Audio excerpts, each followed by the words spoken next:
Сүрсүгөн эт Кыргыздын улуттук тамак аштары. Көпчүлүк сурап жатат. Сүрсүгөн эт деген эмне? Аны кандай кылып жейт? Чийки жейби, бышырып жейби деп. Мынакей.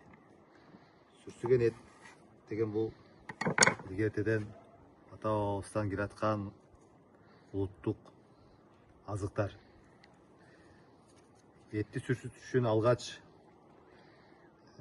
жаңы союлган жылкынын, уйдун, койдун, топостун эттерин күз мезгилинде союп, ушунакай кылып, аны туздап, 2-3 күн тузун сиңирип,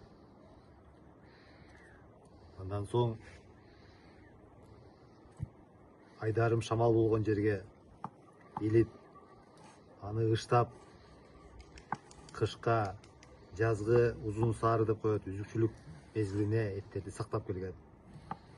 Бул эттердин өзгөчөлүгү абдан кубаттуу,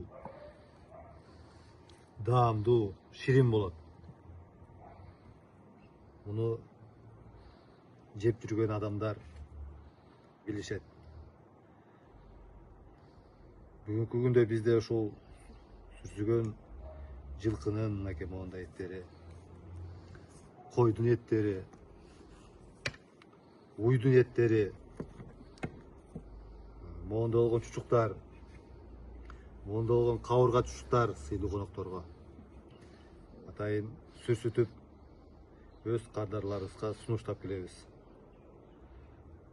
Андыктан сүрсүгөн эт эмне экенин билгиңиздер келсе, сүрсүгөн эт жегиңиздер келсе, моундай чучуктардан кыя кезип сүрсүгөн жегиңиздер келсе, биз менен байланышыңыздар.